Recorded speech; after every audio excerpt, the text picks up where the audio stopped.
नमस्कार प्यारे विद्यार्थियों।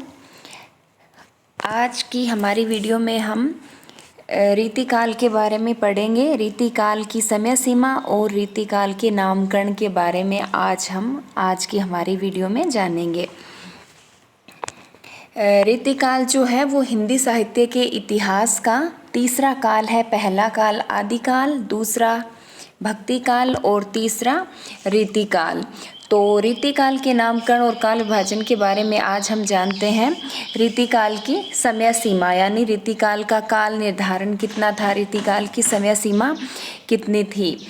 तो साहित्य के इतिहास में किसी काल का विभाजन कोई रेखा खींचकर स्पष्ट रूप से नहीं किया जा सकता कि इस समय के बाद की रचनाएं अमुक काल से संबंधित है और इस समय से पूर्व की रचनाएं इस काल से संबंधित है।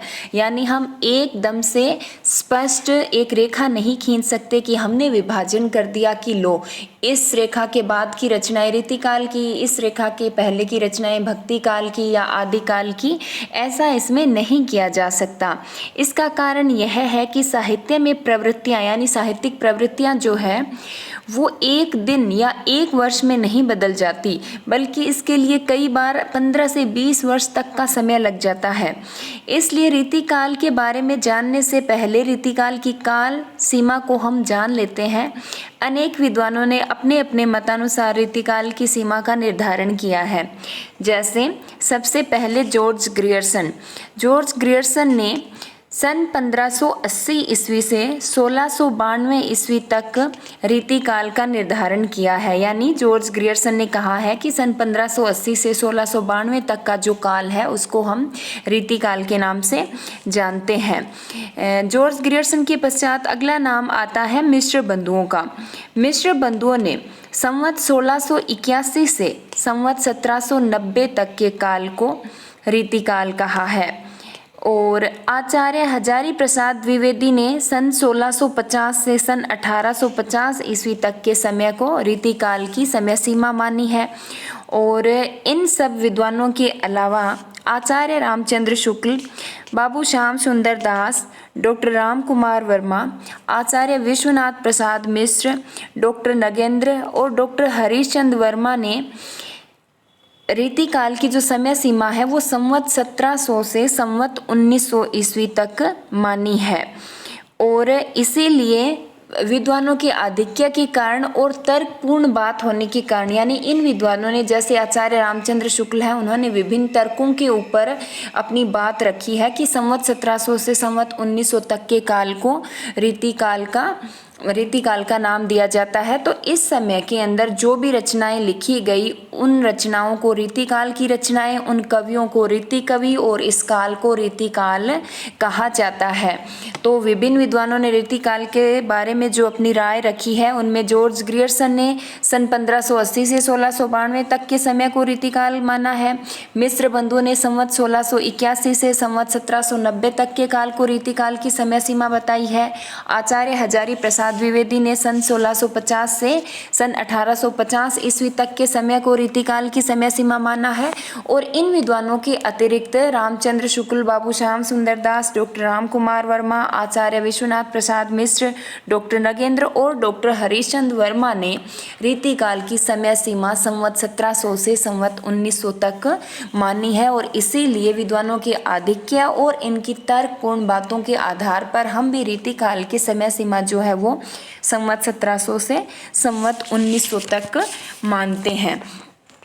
उसके पश्चात आता है रीतिकाल का नामकरण। रीतिकाल के नामकरण के बारे में विद्वानों में पर्याप्त मतभेद है, यानी विभिन्न विद्वानों ने रीतिकाल को अलग अलग नाम दिए हैं। किसी ने रीतिकाल को श्रृंगार काल कहा है, तो किसी ने रीति ग्रंथों का युग, किसी ने अलंकृत काल, किसी ने काव्य कला और किसी ने कला काल। यानी विभिन्न विद्वानों ने अपने अपने मतानुसार रीतिकाल को अलग अलग नाम दिए हैं। तो अब हम इसी नामकरण पर चर्चा करते हैं कि कौन सा नाम जो है वो रीतिकाल के लिए सर्वाधिक सार्थक सिद्ध होता है।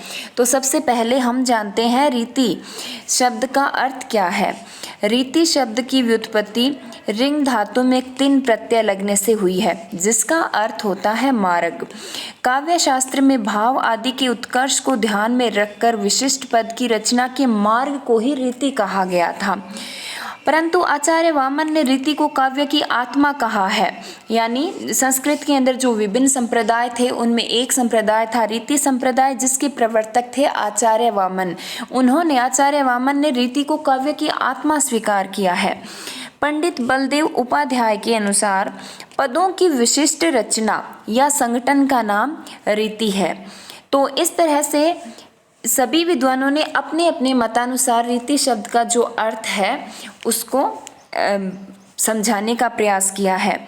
हिंदी साहित्य के उत्तर मध्यकालीन कवियों ने संस्कृत काव्य शास्त्र के नियमों के आधार पर जिस काव्य की रचना की उसे रीति काव्य और उन कवियों को रीति कवि कहा गया है। यानी हिंदी साहित्य के मध्यकाल को हम दो भागों में बांटते हैं, पूर्व मध्यकाल और उत्तर मध्यकाल। पूर्व मध्यकाल को हम भक्ति काल कहते हैं और उत्तर मध्यकाल को रीतिकाल।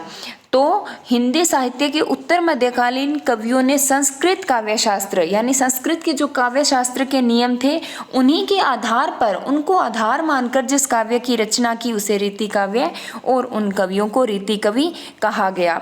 अधिकांश विद्वानों ने रीतिकाल की समय सीमा संवत 1700 से संवत 1900 तक निर्धारित की है। इस काल से पूर्व भक्ति परक साहित्य का अत्यधिक मात्रा में निर्माण हुआ और इसी के आधार पर उस काल का नामकरण भक्ति काल किया गया। परंतु रीतिकाल में ऐसा नहीं था। रीतिकाल में एक और श्रृंगार परक काव्य की अत्यधिक मात्रा में रचना हुई, वहीं दूसरी ओर इसी काल में रीति ग्रंथों का भी निर्माण हुआ। इसीलिए इस काल के नामकरण पर विद्वानों ने अलग अलग मत प्रस्तुत किए हैं। यहाँ पर हम संक्षेप में जानते हैं कि किन विद्वानों ने रीतिकाल को क्या क्या नाम दिया। सबसे पहले हम आते हैं सर जॉर्ज ग्रियर्सन पर। सर जॉर्ज ग्रियर्सन ने अपने ग्रंथ the modern vernacular literature of Hindustan में रीतिकालीन काव्य को द आर्ट्स पोएटिका अथवा काव्य कला कहा है। यानी अगर हमारे प्रश्न आए कि सर जॉर्ज ग्रियर्सन ने रीतिकाल को क्या नाम दिया, तो इन्होंने क्या नाम दिया था? द आर्ट्स पोएटिका यानी काव्य कला। उसके पश्चात जॉर्ज ग्रियर्सन के बाद अगला नाम आता है मिश्र बंधुओं का। मिश्र बंधुओं ने अपने ग्रंथ मिश्र बंधु विनोद में रीतिकाल को अलंकृत काल कहा है और इसे दो भागों में बांटा है, पूर्वालंकृत काल और उत्तरालंकृत काल। उसके पश्चात मिश्र बंधुओं के पश्चात डॉक्टर श्याम सुंदर दास ने इस काल के लिए रीति ग्रंथों का युग नाम का प्रयोग किया है, जो कि आचार्य शुक्ल के मत के निकट या उसी की पुनरावृत्ति सा प्रतीत होता है। डॉक्टर श्याम सुंदर दास के पश्चात आचार्य विश्वनाथ प्रसाद मिश्र का नाम आता है, जिन्होंने रीति काल को श्रृंगार काल से अभिहित किया है। आचार्य विश्वनाथ प्रसाद मिश्र के पश्चात आचार्य हजारी प्रसाद द्विवेदी ने रीतिकाल के लिए दोहरे नामों रीतिकाल या प्रेम मार्गी काल का प्रयोग किया है। यानी इन्होंने रीतिकाल को दोहरे नामों से पुकारा है। एक नाम इन्होंने रीतिकाल ही दिया है और दूसरा जो नाम है वो प्रेम मार्गी काल इन्होंने रीतिकाल को नाम दिया है। उसके पश्चात नाम आता है डॉक्टर रमाशंकर शुक्ल रसाल का। डॉक्टर रमाशंकर शुक्ल रसाल ने रीतिकाल के लिए कला काल नाम का प्रयोग किया है। उसके पश्चात रमाशंकर शुक्ल रसाल के पश्चात डॉक्टर भागीरथ मिश्र ने इस काल की दो प्रमुख प्रवृत्तियों को ध्यान में रखते हुए इसके लिए रीति श्रृंगार युग नाम को उपयुक्त माना है। यानी डॉक्टर भागीरथ मिश्र ने इसके अंदर इन्होंने दो प्रमुख प्रवृत्तियां मानी, एक रीति और दूसरा श्रृंगार। तो इन्होंने रीति और श्रृंगार दोनों शब्दों को ध्यान में रखते हुए, दोनों प्रवृत्तियों को ध्यान में रखते हुए इस युग को नाम दिया रीति श्रृंगार युग। इसके अलावा आचार्य रामचंद्र शुक्ल, डॉक्टर नगेंद्र, डॉक्टर हरीशचंद्र वर्मा इत्यादि ने रीतिकालीन काव्य की प्रवृत्तियों को आधार बनाकर इसके लिए रीतिकाल नाम ही उपयुक्त माना है। तो ये थे विभिन्न विद्वानों के मत जो उन्होंने रीतिकाल के नामकरण के बारे में दिए हैं। सर जॉर्ज ग्रियर्सन ने काव्य कला, मिश्र बंधु ने अलंकृत काल, डॉक्टर श्याम सुंदर दास ने रीति ग्रंथों का युग, आचार्य विश्वनाथ प्रसाद मिश्र ने श्रृंगार काल, डॉक्टर रमाशंकर शुक्ल रसाल ने कला काल, डॉक्टर भागीरथ मिश्र ने रीति श्रृंगार युग और आचार्य हजारी प्रसाद द्विवेदी ने नाम दिया है रीतिकाल या प्रेम मार्गी काल, यानी दोहरे नामकरण उन्होंने दिए हैं। इनके अलावा आचार्य रामचंद्र शुक्ल, डॉक्टर नगेंद्र और डॉक्टर हरीश चंद्र वर्मा ने रीतिकाल को रीतिकाल नाम से ही अभिहित किया है। अब हम जानते हैं विद्वानों द्वारा जो प्रस्तावित नाम दिए गए थे, जो अब हमने पढ़े, उसके अंदर विद्वानों ने जो जो नाम प्रस्तावित दिए हैं हम उनके ऊपर विचार करते हैं कि कौन सा नाम जो है वो रीतिकाल के लिए सर्वाधिक उपयुक्त नाम सिद्ध होता है। तो विद्वानों के बढ़ते हुए क्रम के अनुसार, विद्वानों की संख्या के आधार पर या विद्वानों द्वारा दिए गए तर्कों के आधार पर विद्वानों जो नाम हैं वो है अलंकृत काल, कला काल, रीति श्रृंगार काल और रीतिकाल। ये 5 नाम जो है वो सर्वाधिक विद्वानों ने दिए हैं। तो इसके अंदर सबसे पहले हम विचार करते हैं इसके अलंकृत काल नाम के ऊपर। जैसा कि मैंने आपको बताया, मिस्र बंधुओं ने रीतिकाल के लिए अलंकृत काल के नाम का प्रयोग किया। उन्होंने इसे पुनः 2 वर्गों में बांटा। पूर्वालंकृत काल, जिसका समय उन्होंने संवत 1681 से 1790 तक माना, और उत्तरालंकृत काल, जिसका समय उन्होंने संवत 1791 से 1889 तक माना। मिस्र बंधु विनोद में उन्होंने इस नामकरण को तार्किक दर्शाने के लिए कहते हैं, इस काल में भाषा अलंकृत हुई, वीर और श्रृंगार की वृद्धि रही, आचार्यत्व में परिपक्वता आई, भक्ति एवं कथा प्रसंग शिथिल पड़े और काव्योत्कर्ष की संतोषदायक उन्नति हुई। उत्तरालंकृत काल में भाषा भूषणों से लद गई, यानी अलंकारों से लद गई, श्रृंगार कविता सूख बनी, आचार्यत्व बढ़ा, कथा प्रासंगिक प्रथा ने धर्म से संबंध करके बल पाया, साधारण कथा प्रसंग भी रचे गए और खड़ी बोली में गद्य ने भी जड़ पकड़ी। यहाँ यह स्पष्ट होता है कि रीतिकालीन काव्य में अलंकारिक भाषा का अत्यधिक प्रयोग देखकर ही मिस्र बंधुओं ने रीतिकाल को अलंकृत काल कहा था, परंतु उनका यह मत स्वीकार नहीं किया गया। इसको अस्वीकार करने के कई कारण हैं। यदि काव्य में प्रयुक्त भाषा के आधार पर ही साहित्यिक काल का नामकरण किया जाए तो फिर भक्ति काल आदि काल के नामकरण में अनेक समस्याएं उठ खड़ी होगी। अतः सबसे पहले तो हिंदी भाषा के विविध रूपों व व्यापकता को देखते हुए किसी भी साहित्य काल का नामकरण उसमें प्रयुक्त भाषा के आधार पर करने से बचना चाहिए। इस मत को अस्वीकार करने का दूसरा कारण यह है कि यदि अलंकृत भाषा को ही आधार बनाकर रीतिकाल को अलंकृत काल कह दिया जाए तो इससे इस युग की सबसे बड़ी साहित्यिक प्रवृत्ति श्रृंगारिकता की उपेक्षा होती है। इसलिए मिस्र बंधुओं का यह मत सर्वथा अमान्य, संकुचित और अतार्किक है। अतः रीतिकाल को अलंकृत काल कहने का कोई औचित्य सिद्ध नहीं होता है। उसके पश्चात आता है इसका नाम कला काल।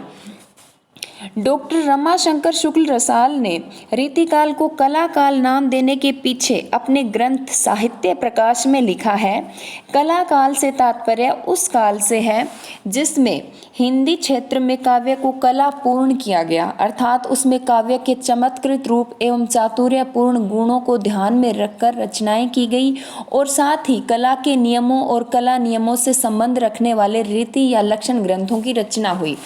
परंतु रीतिकाल के लिए कला काल नाम भी अनुपयुक्त है। सबसे पहले तो डॉक्टर रमाशंकर शुक्ल रसाल का यह मत मिस्र बंधुओं के मत से मिलता जुलता है। फिर भले ही दोनों ने अलग अलग नामों का प्रयोग किया है, परंतु इन नामों को स्वीकार करने के पीछे धारणा या भाव एक ही है। वैसे भी डॉक्टर रसाल अपने ग्रंथ के आरंभ में मिस्र बंधुओं द्वारा प्रयुक्त अलंकृत काल नाम के प्रति अपनी सहमति दर्शाते हैं। इस मत को अस्वीकार करने का दूसरा और सबसे प्रमुख कारण यह है कि डॉक्टर रसाल ने इस नाम को स्वीकार करके न केवल रीतिकालीन काव्य की बल्कि स्वयं काव्य की आंतरिक चेतना की घोर उपेक्षा की है। क्या चमत्कृत रूप और चातुर्यपूर्ण गुणों से ही काव्य कलापूर्ण होता है? यदि ऐसा है तो क्या तुलसीदास की विनय पत्रिका कला विहीन है, जिसमें सभी भावों को सरलता, सहजता और निष्पक्षता के साथ प्रस्तुत किया गया है? क्या सूरदास के विनय अन्य के पद कला रहित हैं। यदि चमत्कृत रूप और चातुर्यपूर्ण गुणों से युक्त काव्य ही कलापूर्ण है तो संभवतः सूरदास का भ्रमर गीत प्रसंग व केशवदास की रामचंद्रिका को कला से सराबोर समझना होगा। संक्षेप में डॉक्टर रसाल द्वारा रीतिकाल के लिए प्रयुक्त कला काल नाम अनुपयुक्त और असंगत है। इस संबंध में डॉक्टर किशोरी लाल ने ठीक ही कहा है। डॉक्टर रसाल के कला काल से केवल काव्यगत चमत्कार और काव्य के मात्र एक पक्षीय स्वरूप का ही बोध हो पाता है, जो रीति काव्य की समग्रता एवं उसकी व्यापक प्रवृत्ति की दृष्टि से अधिक समुचित प्रतीत नहीं होता है। उसके पश्चात तीसरा नाम रीतिकाल के लिए जो विद्वानों ने प्रस्तावित किया वो था रीति श्रृंगार काल।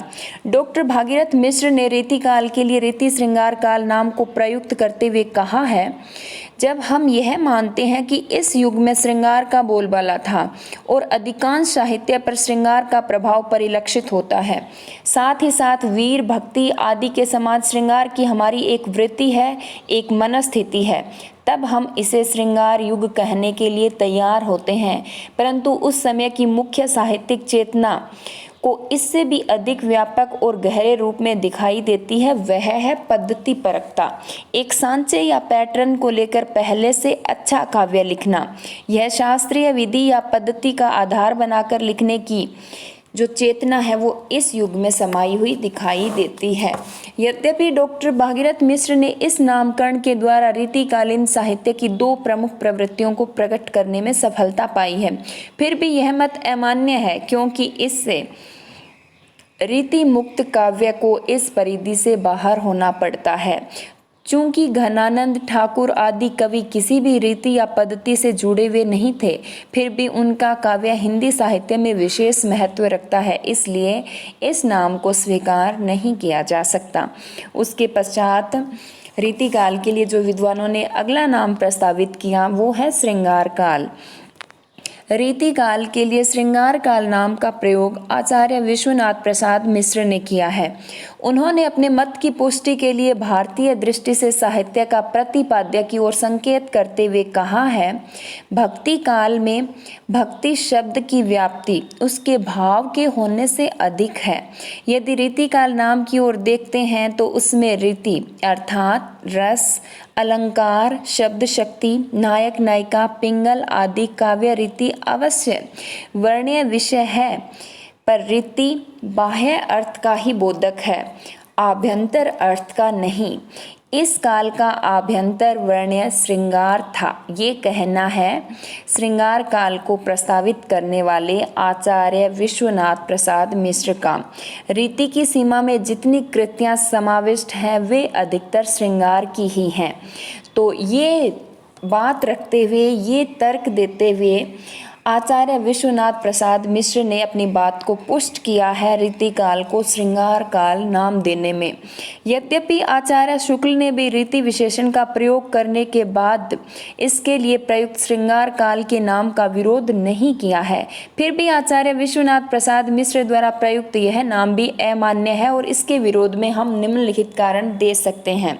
जैसे पहला है, निसंदेह हम मानते हैं इस युग में श्रृंगारिक काव्य की अधिक रचना हुई, परंतु हमें यह तथ्य भी नहीं भूलना चाहिए कि ये श्रृंगार परक रचनाएं कवियों ने अपने कामुक आश्रयदाता को प्रसन्न करने के लिए लिखी थी। अतः इन कवियों को ऐसी श्रृंगार परक रचना करने के लिए प्रेरित करने वाला तत्व अर्थ या धन है, न कि कवियों की आंतरिक चेतना या कवियों की काम वासना। इस काल के अनेक कवियों ने तो यह स्पष्ट रूप से दर्शा दिया कि वे श्रृंगार परक काव्य को काव्य कहने में ही संकोच करते थे।